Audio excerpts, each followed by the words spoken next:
I was asked to do a video about grief, and in particular it was about grieving the loss of a familiar. So I thought what I'd do is offer you a way that you can ritually work with the feelings of grief in a way that honours your feeling and a way that also honours either the animal or the person or the situation, whatever it is that you're grieving for. But before I do, hi, I'm Sandra from mysterywitchschool.com. If you're new to the channel and you want to become a witch or a Wiccan, hit the subscribe button and the notification bell so that you don't miss any videos.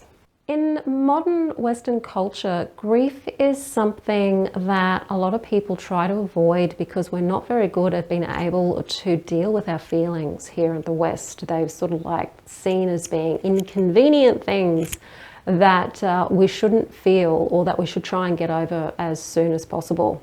So we don't really have any rituals apart from various religious traditions, and all religious traditions have rituals around loss and grief. And those rituals serve a really important purpose. That's why they're there.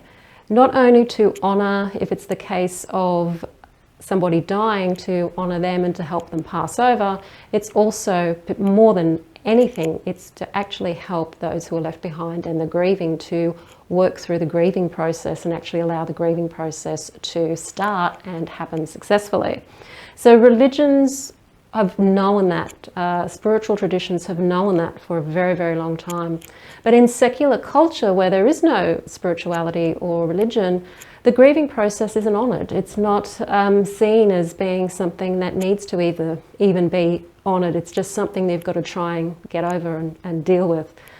So if you are feeling grief in reaction to either the loss of a loved one, whether that be human or whether that be a pet or an animal that you see as having been your familiar and you've lost that pet, you've lost that familiar, or whether it's a situation like a job loss or the loss of a home or the loss of a relationship, there's a lot of loss in our lives that creates the feeling of grief.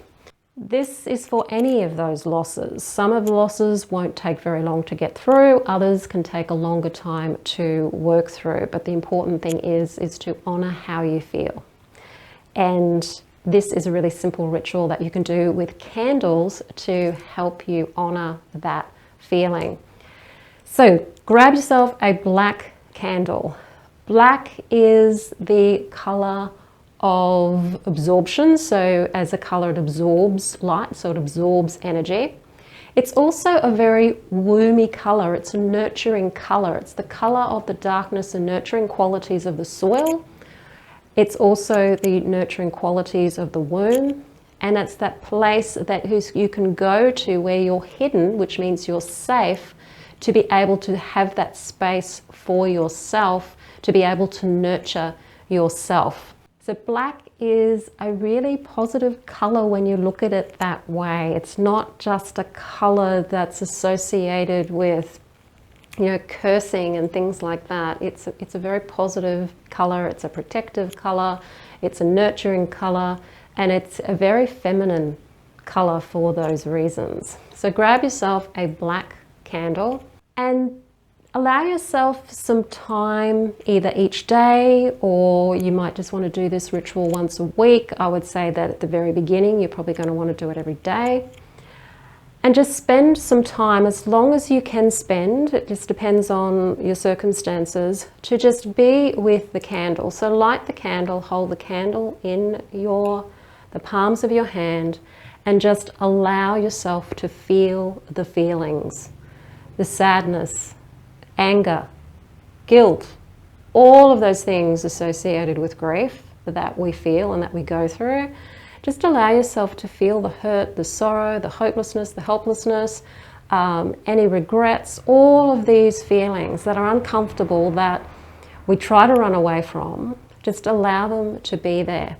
Now, you're not trying to force the energy into the candle. You're not trying to force the grief into the candle in order to get rid of it so that you can grieve as fast as you can and get on with it. All you're doing with this process is allowing the energy of those emotions to go into the candle.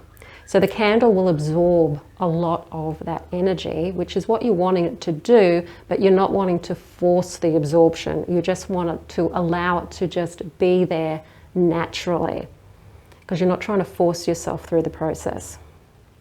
And you can spend your time with the candle, you can speak to the candle, you can talk to the candle about how you feel, you can talk to the candle about what's going on inside of you. Just give yourself that time with the candle. And you can do this every day until the candle burns down.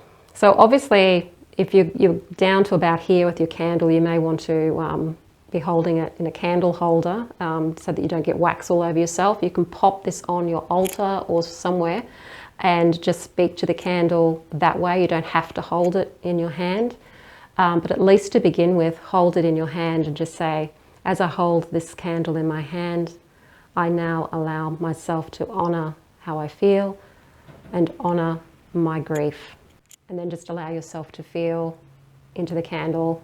When the candle burns down, you want to take any remains from the candle and either bury them or throw them somewhere natural, somewhere beautiful and natural.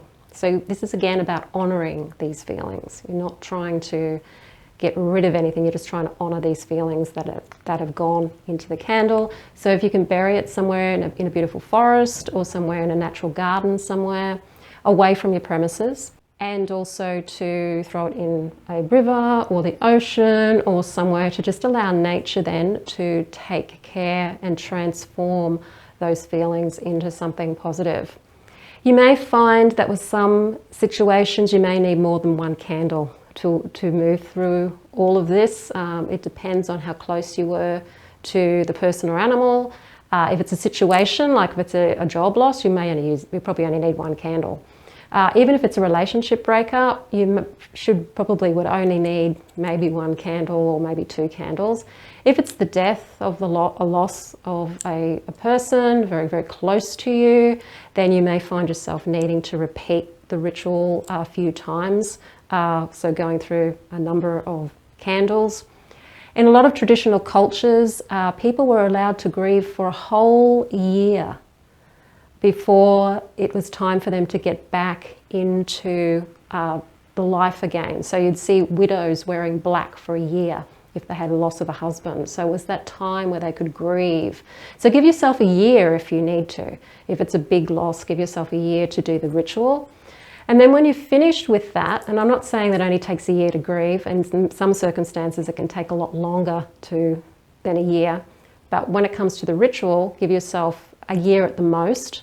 But for some things you may only find you need one candle. That's okay.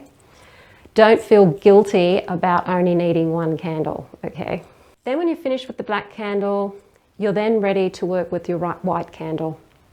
With your white candle, you're not going to be trying to project anything into it. You're not going to be trying to visualize anything or do anything. All you're doing with your white candle is lighting it and allowing it to burn down. Now this could be gradually over a number of days or a number of weeks.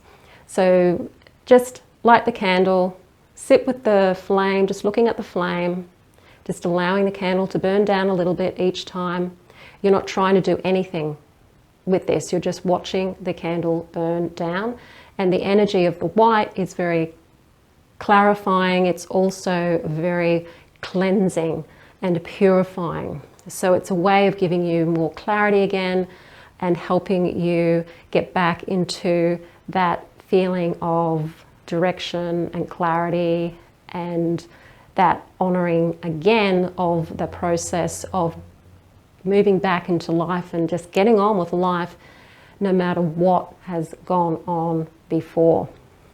So this is using ritual to make everything that happens to you in your life sacred, because we forget that we are spiritual beings living a human life, that we can make anything sacred, and when we make things sacred, we make them special, and we're honoring ourselves and we're honoring the thing itself that we're doing, and we're honoring life. And these rituals connect us to Mother Earth and connects us to each other and connects us with the entire spirituality and the whole sort of universal energy. Making things sacred connects us. That's the whole point of religion and spirituality, is to feel connected. And that's the whole rationale of the Mystery Witch School, actually, is to help people feel connected to who they really are, and connected to, and through connecting to who you really are and living a sacred life, you actually connect to the earth and you connect to that spiritual reality and truth at the same time, and it just makes life so much more fulfilling and happier and peaceful, no matter what is going on in the outside mundane world. Let me know how you go with that ritual if you do need to use it. Otherwise, just keep it there in case you do need to use it. Grief happens to everybody, nobody is immune from it. And if you are wanting to work with me in any way as a mentor, I do have the Mystery Witch School 101 course at the time of this video, which will be released, I think, on the 24th of August. I will be offering the Mystery Witch School 101 course with $100 off the normal price. So if you're looking to join that course at all, if you've been thinking about it, then now's the time to do it. That will be going until about the 31st of August. So take a look at that if you're wanting to get some discount off the price of the course. It does help you connect to who you are and connect to the Wiccan, through the Wiccan process, through the Wiccan form. If you like the video, hit the like button, share it with your friends, don't forget to subscribe, and if you want to wear a Mystery Witch School t-shirt, then have a look at my Teespring store. The link to that is in the description field below this video as well. I'm Sandra from mysterywitchschool.com. Blessed be.